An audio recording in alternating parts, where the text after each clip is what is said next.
Au nom de Dieu le Tout-Puissant. Salutations, victorieux céleste. Tout d'abord, nous allons commencer par le commencement, les ennemis de l'humanité.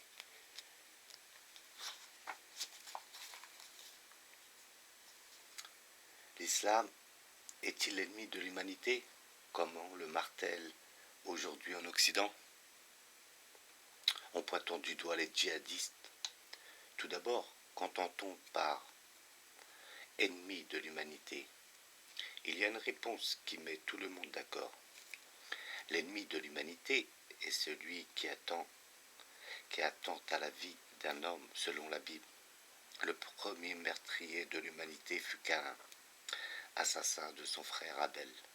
Dans cette tradition, Caïn fut le premier ennemi de l'humanité, mais surtout le premier ennemi du Créateur de l'humanité, Dieu, ou la nature pour les non-croyants. Un premier ennemi qui lutta obstinément contre Dieu. Il y a dans la Bible un mot en langue hébraïque qui recouvre exactement cette notion d'être en lutte contre Dieu. Ce mot est Israël. Isra voulant dire lutter contre et El voulant dire Dieu. Ce nom d'Israël est donc une bonne entrée en matière pour éclairer cette terrible question. Qui seraient les ennemis de l'humanité? En partant de Caïn. Entrons donc dans ce terme d'Israël et plongeons notre esprit dans la Torah. Le texte où est né ce nom d'Israël, précisons toutefois que ce nom apparut avant même le texte de la Torah, sur la stèle de Mérenphat, en 1210 avant Jésus-Christ. Voici ce que dit cette stèle. Le pays de Canaan est dépouillé de tout son mal. Israël est anéanti. Sa semence n'est plus. Le peuple antique d'Israël n'est donc pas une mythologie, mais un peuple bien réel. Sur cette stèle, ce peuple, donc associé au mal, sans plus de précision. Les lettres de Tel El Amarna nous apprennent que les premiers Israélites furent souvent en conflit avec les Égyptiens et les Cananéens, et que ces derniers demandèrent le soutien de l'Égypte face à la dévastation des hordes de Apirou, entre parenthèses les Hébreux, qui n'étaient pas une ethnie unique, mais les nomades, semi-nomades, semi-sédentaires, errants, hors la loi, marginaux, sans foi ni loi, rebelles, mercenaires, esclaves, travailleurs, migrants, parmi lesquels se trouvaient très vraisemblablement les Israélites. La Torah nous indique que les rebelles israélites survécurent pourtant à la répression de Mérenphat. Dans ce livre, il faut bien voir que la rébellion ne commence pas avec Adam, puisque celui-ci, avec Ève, se repent de sa faute. Il a honte et a peur de Dieu. Il reconnaît sa faute de s'être laissé séduire et ne la nie pas.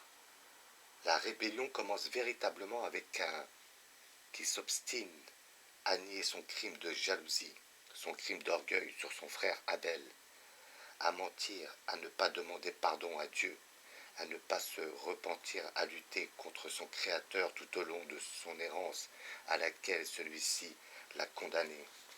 Avec Caïn, le mensonge entre dans l'humanité. Le mal ne naît pas avec Adam ou Ève, mais avec Caïn. Tout le mal de l'humanité vient de Caïn, qui céda aux démons. Caïn fut celui qui commit le premier crime contre l'humanité, le crime unique qui entraîna tous les autres, le meurtre d'un homme, quel qu'il soit, étant un crime contre l'humanité. Coran, sourate 5, verset 32. Si Abel n'était pas mort, Caïn l'aurait exploité, asservi et endetté jusqu'à la mort. Avec Caïn naît la concurrence, la rivalité, l'inimitié et la haine à laquelle le Christ opposa l'amour jusqu'à la mort. Caïn, le cultivateur, présente à Dieu les fruits de son travail, les fruits qui l'énorgueillissent et présentent donc à Dieu son orgueil et son individualisme. Je suis le gardien de mon frère, dira Caïn à Dieu. Genèse 4.9. Dieu n'agrée donc pas ses présents, mais agrée ceux d'Abel, le pasteur, qui garde et qui guide son troupeau vers la vie, vers la naissance de premier-né, qui présente à Dieu qui les a agréés. Et Caïn tue Abel. Caïn rejette l'harmonie divine ou naturelle pour les athées ou agnostiques, en écrasant les particularismes qui menacent le sien, et tue son frère qui ne lui a rien porté préjudice, ni menacé ses intérêts, ni agressé, ni offensé de quelque manière. Il veut imposer la loi de son particularisme inspiré du démon et en faire une loi universelle à laquelle doit se soumettre l'humanité. La soumission aliénante à cette loi sous la terreur et tyrannie, une loi sous laquelle tous doivent être égaux sous peine de mort pour une paix totale, mais une paix par la mort des âmes. L'harmonie divine des particularismes est une harmonie vivante, mystérieuse, où ceux-ci aspirent à se reconnaître entre eux. Cette harmonie fut brisée par Caïn en tuant son frère. De là vint le manque d'harmonie, de ce manque vint l'excès, l'angoisse et la violence. L'harmonie est synonyme d'amitié. Quand l'harmonie est brisée, l'amitié l'est aussi. Les ennemis de l'humanité brisent la possibilité d'amitié, non seulement humaine, mais surtout divine. Selon Aristote, dans l'éthique à Eudème, l'objet principal de la politique consiste à faire naître l'amitié. Le Coran parle de l'amitié entre Dieu et Abraham. Le but de mon propos est de partir de l'ennemi pour tenter de le démasquer et pour arriver finalement à réfléchir et à retrouver l'amitié perdue. Bloquer notre réflexion exclusivement sur l'ennemi est une erreur, un piège tendu par l'ennemi. Le seul et unique moyen de lutter salutairement contre cet ennemi est de retrouver l'amitié divine. Mais commençons par entrer dans ce terme d'Israël, en plongeant notre esprit dans le texte où il a pris tout son sens, la Torah. Je passe sur les mémoires pour servir à l'histoire des égarements de l'esprit, un autre chapitre d'un autre ouvrage. Quelque peu fondée que soit une hypothèse, elle devient infailliblement un principe dans l'esprit de beaucoup de ceux qui l'adoptent. On ne s'occupe plus alors à la prouver ou à l'étayer, ou l'emploie comme une vérité fondamentale pour expliquer les phénomènes. Le système des émanations est celui qui supposait un bon et mauvais principe, passèrent dans beaucoup d'esprits pour des vérités incontestables, d'où l'on partit pour expliquer les phénomènes, et chacun se crut en droit de supposer plus ou moins de génie ou de principe, et de mettre dans leur production, dans leur puissance et dans leur manière d'agir, toutes les différences qui lui paraissaient nécessaires pour expliquer le phénomène qui le frappait le plus, ou que l'on avait négligé d'expliquer. La plupart des sectes qui avaient précédé les Caïnites avaient expliqué l'origine du bien et du mal en supposant une intelligence bienfaisante qui tirait de son sein des esprits heureux et innocents, mais qui étaient emprisonnés dans des organes matériels par le Créateur qui était malfaisant. Il n'avait point expliqué d'une manière satisfaisante pour tout le monde d'où venait la différence qu'on observait dans les esprits des hommes. Ainsi, parmi les sectateurs du système des deux principes, il y a eu quelqu'un qui entreprit d'expliquer la différence des esprits et des caractères des hommes. Il supposa que ces deux principes ou ces deux puissances avaient produit Adam et Ève, que chacun de ces principes avait ensuite pris un corps et avait eu commerce avec Ève, que les enfants qui étaient nés de ce commerce avaient chacun le caractère et la puissance à laquelle ils devaient la vie. Ils expliquaient par ce moyen la différence du caractère de Caïn et Abel et de tous les hommes. Comme Abel avait marqué beaucoup de soumission au Dieu créateur de la terre, il le regardait comme l'ouvrage d'un Dieu qu'il appelait Hystère. Caïn, au contraire, qui avait tué Abel parce qu'il servait le Dieu créateur, était l'ouvrage de la sagesse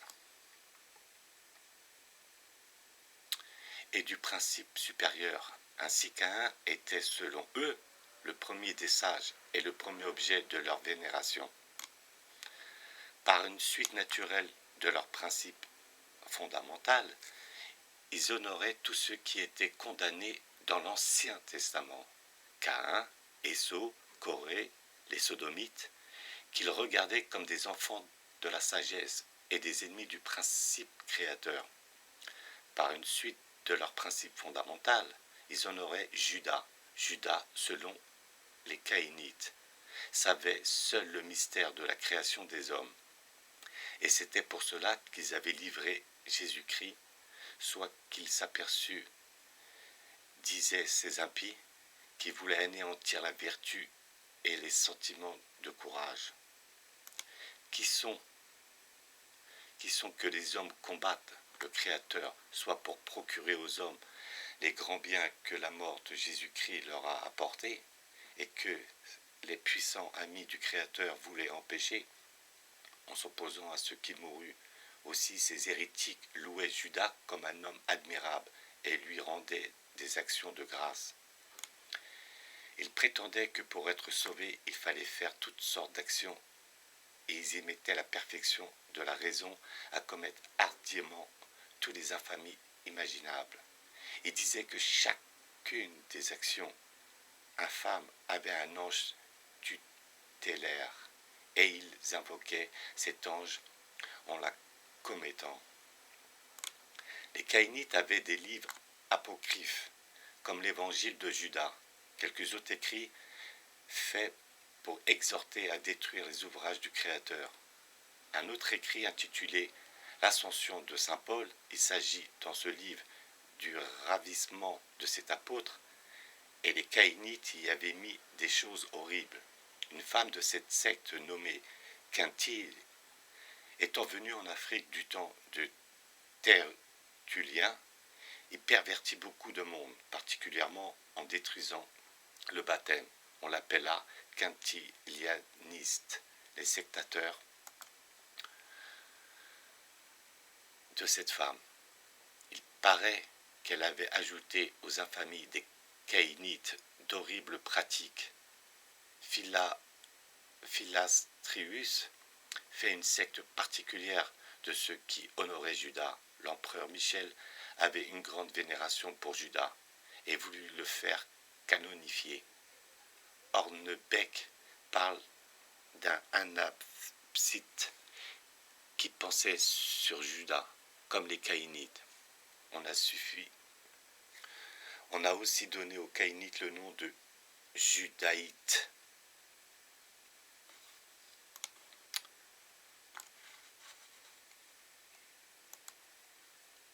Je reprends donc le chapitre 1er de la controversion de Douglas Reed, les débuts de l'affaire.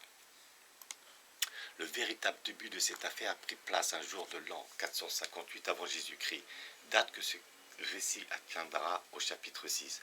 Ce jour-là, l'insignifiante tribu palestinienne de Juda, précédemment désavouée par les Israélites, produisit une doctrine raciste dont l'effet perturbateur sur les affaires humaines postérieurs dépassa peut-être celui des explosifs ou des épidémies.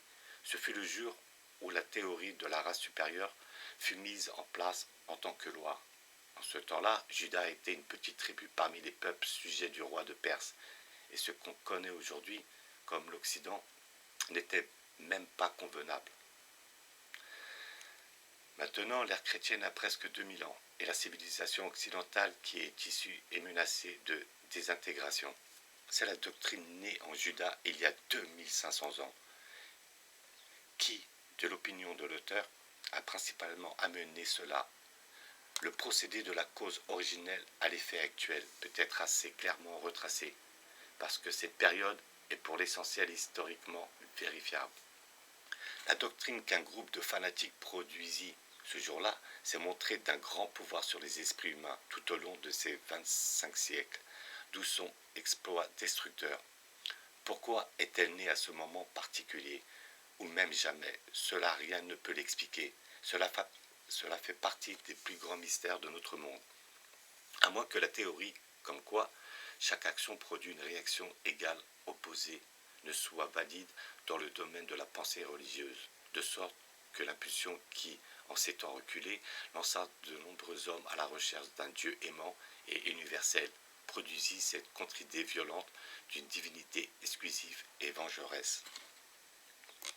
Le judaïsme était rétrograde même en 458 avant Jésus-Christ, quand les hommes du monde connus commencèrent à détourner leur regard des idoles et des dieux tribaux, et à rechercher un Dieu de tous les hommes, un Dieu de justice et d'amitié entre voisins.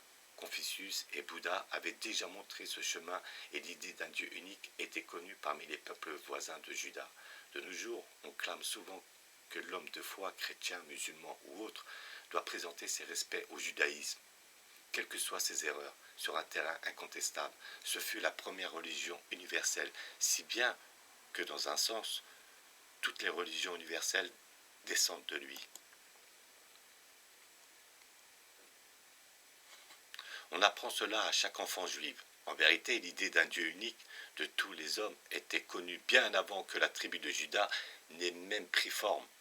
Et le judaïsme était par-dessus toute la négation de cette idée.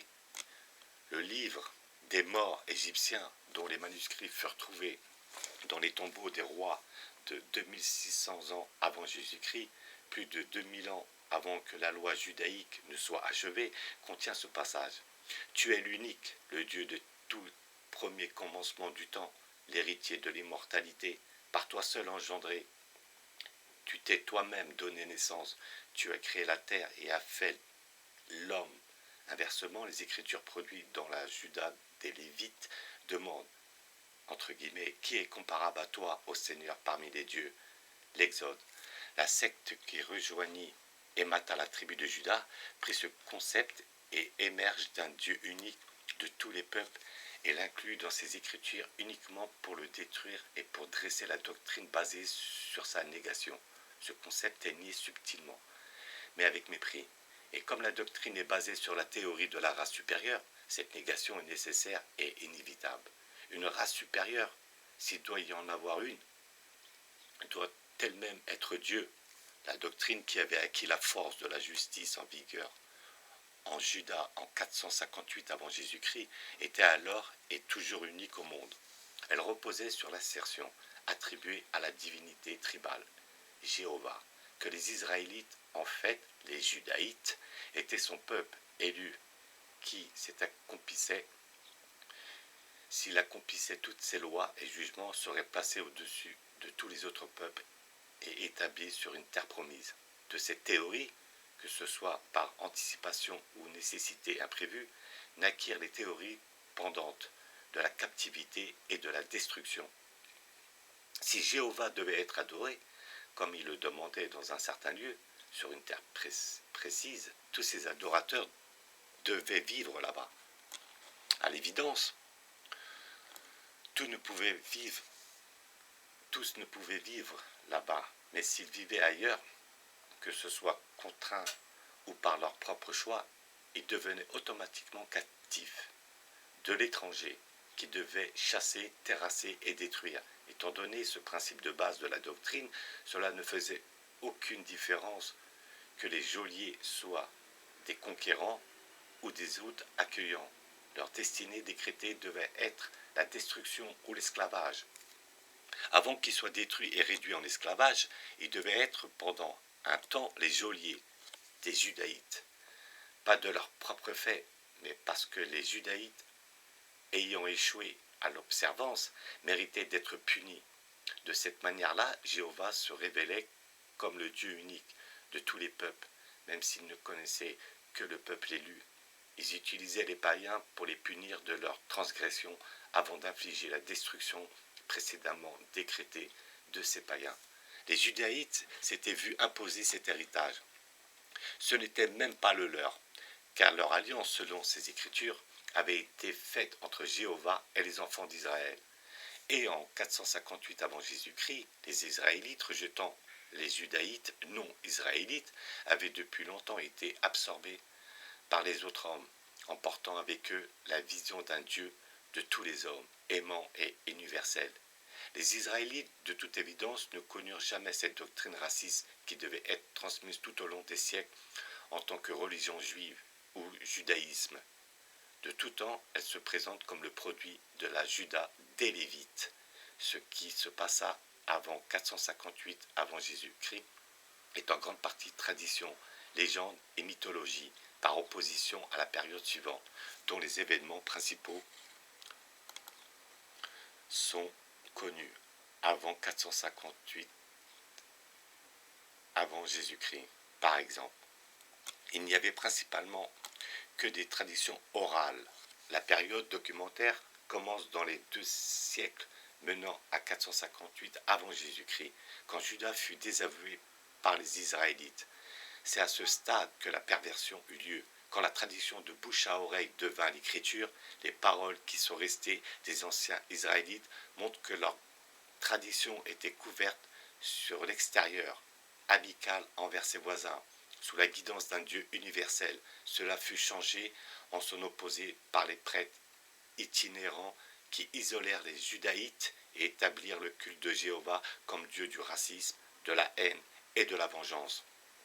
Dans la tradition ancienne, Moïse était un grand chef de tribu qui entendit la voix d'un Dieu unique lui parler depuis un buisson ardent et qui redescendit d'une montagne en apportant au peuple les commandements moraux de ce Dieu unique. Cette tradition prit forme durant une période où l'idée de la religion évoluait d'abord dans les esprits humains et où les peuples s'empruntaient aux uns et aux autres leurs traditions et pensées. On a déjà montré d'où l'idée d'un Dieu unique a pu venir, bien que les anciens Égyptiens aient pu la recevoir d'autres qu'eux-mêmes. Le personnage de Moïse lui-même et sa loi furent tous les deux tirés de sources qui existaient déjà. L'histoire de la découverte de Moïse dans les jonques a manifestement été empruntée à la légende, à laquelle elle est identique, bien plus ancienne d'un roi de Babylone, Sargon l'Ancien, qui vécut entre 1 et 2000 ans avant lui. Les commandements ressemblent beaucoup aux anciens codes de loi des Égyptiens, Babyloniens et Assyriens. Les anciens Israélites échafaudèrent sur des idées en cours et de cette façon, ils se trouvaient apparemment sur le chemin d'une religion universelle quand l'humanité les engloutit. Alors Juda renversa le processus, si bien que l'effet est celui d'un film passé à l'envers. Les maîtres de Juda, les Lévites, pendant qu'ils rédigeaient leurs lois, s'emparèrent aussi de ce qu'ils pouvaient utiliser dans l'héritage d'autres peuples et l'incorporèrent à l'étoffe qu'ils étaient en train de tramer. Ils commencèrent avec le Dieu unique de tous les hommes, dont la voix avait été brièvement entendue depuis le buisson ardent dans la tradition orale, et en l'espace de 5 livres de leur loi écrite, le transformèrent en un Jéhovah raciste et marchandeur qui leur promettait terre, trésor, sang et pouvoir sur les autres en retour d'un rituel sacrificiel qui devait être tenu en un lieu précis sur une terre spécifique. Donc ils fondèrent le contre-mouvement permanent à toutes les religions universelles et assimilèrent le nom de Juda à la doctrine du retranchement du reste de l'humanité, de la haine raciale, du meurtre au nom de la religion et de la vengeance. Cette perversion ainsi accomplie peut être retracée dans l'Ancien Testament où Moïse apparaît d'abord en porteur des commandements moraux et en bon voisin, et finit en boucher raciste, les commandements moraux ayant été transformés en leur opposé entre l'Exode et les Nombres. Au cours de cette même transmutation, le Dieu qui commence par commander au peuple de ne pas tuer ou convoiter les biens ou les femmes de ses voisins, finit en ordonnant un massacre tribal d'un peuple voisin dont seuls les vierges auraient la vie sauve, dont l'exploit des prêtres itinérants qui se rendirent maîtres de la tribu de Juda, il y a si longtemps, fut de détourner un petit peuple captif de l'idée grandissante d'un Dieu de tous les hommes, afin de réintégrer une divinité tribale assoiffée de sang et une loi raciste, et d'envoyer les disciples de cette doctrine à travers les siècles, porteurs d'une mission destructrice. La doctrine ou révélation de Dieu, telle qu'elle est présentée, était basée sur une version de l'histoire dont chaque événement devait se conformer à et confirmer l'enseignement. Cette version de l'histoire remontait à la création, dont le moment exact était connu, comme les prêtres prétendaient aussi posséder l'avenir. C'était une histoire et une théorie complète de l'univers du début à la fin. La fin devait être l'apogée triomphale à Jérusalem, où la domination du monde serait établie sur les ruines des païens et de leur royaume. Le thème de la captivité de masse se terminant en vengeance jéhovienne. Tous les premiers-nés d'Égypte apparaît quand cette version de l'histoire atteint la phase égyptienne, menant à l'exode massif et à la conquête massive de la terre promise. Cet épisode était nécessaire pour que les Judaïtes soient organisés en une force perturbatrice permanente au sein des nations, et il fut manifestement inventé pour cette raison. Les érudits judaïtes conviennent que rien ne ressemble au récit de l'Exode n'est en fait arrivé.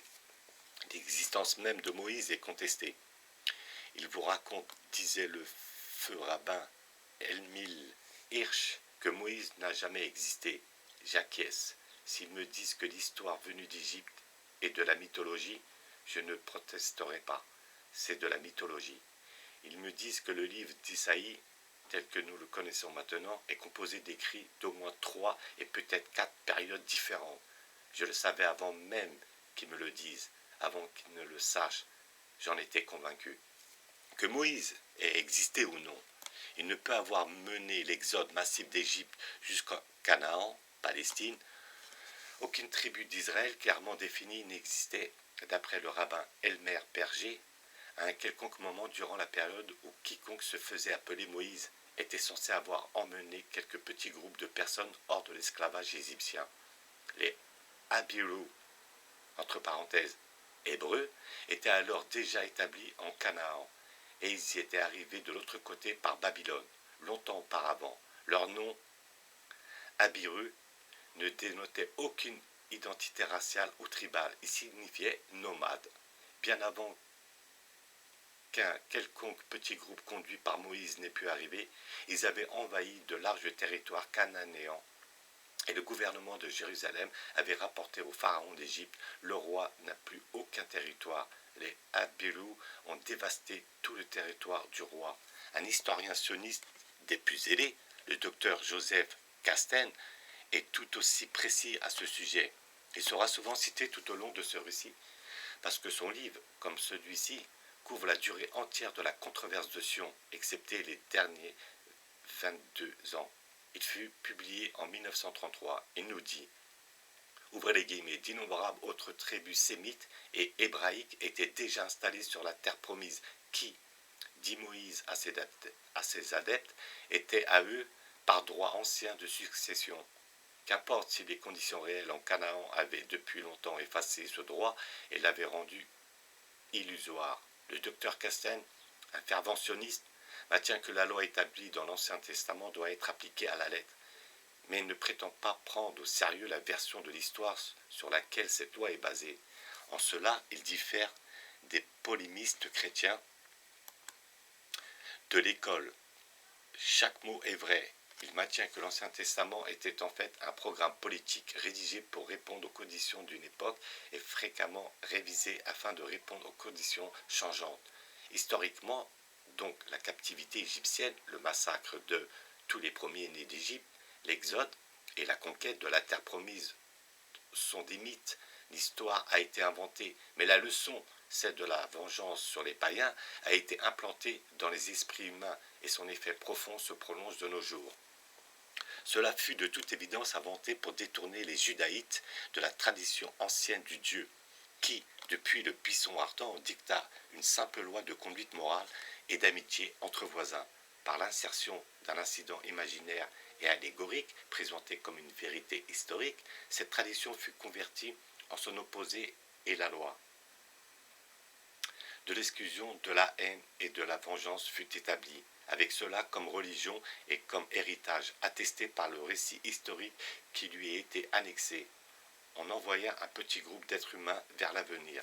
Une fois arrivés au temps de cet accomplissement de l'année 458 avant Jésus-Christ, plusieurs siècles après toute période possible durant laquelle Moïse avait pu vivre, beaucoup de choses s'étaient passées en Canaan. Les nomades Abirou, évinçant les natifs cananéens par pénétration, intermariage, installation ou conquête, s'étaient débarrassés d'une tribu du nom de Ben Israël, ou les enfants d'Israël, qui avait éclaté en plusieurs tribus, très vaguement confédérées, et se faisaient souvent la guerre. La plus grosse de cette tribu, les Israélites, possédait le nord de Canaan. Au sud, isolé et entouré par les peuples cananéens d'origine, une tribu du nom de Juda avait pris forme. C'était la tribu d'où la doctrine raciste et les mots tels que judaïsme et juif émergèrent au cours des siècles. Dès le moment où elle apparaît pour la première fois en tant qu'entité, cette tribu de Juda a l'air étrange. Elle était toujours isolée. Elle ne s'étendait jamais avec ses voisins. Ses origines sont mystérieuses. Depuis le début, elle semble, avec son nom de mauvais augure, quelque peu avoir été mise à l'écart, plutôt qu'avoir été élue. Les écritures lévitiques l'incluent parmi les tribus d'Israël, et comme les autres tribus s'étaient mêlées à l'humanité, cela en faisait la dernière prétendante aux récompenses promises par Jéhovah au peuple élu, entre guillemets. Cependant, même cette prétention semble être fausse, car l'encyclopédia juive dit objectivement que Juda était, ouvrez les guillemets, selon toute probabilité, une tribu non israélite. Cette tribu à l'aspect curieux fut celle qui se mit en route vers l'avenir, en portant sous son bras la doctrine formulée par les Lévites, à savoir quel était le peuple élu de Jéhovah, et que, quand elle aurait accompli, ouvrez les guillemets, tous mes lois et jugements, hériterait d'une terre promise et de la domination sur tous les peuples. Parmi ces lois et jugements, tels que les Lévites les éditèrent finalement, apparaissaient de manière répétée les commandes: détruire totalement, terrasser, chasser. Juda était destiné à produire une nation ayant pour but la destruction. Chapitre 2. La fin d'Israël.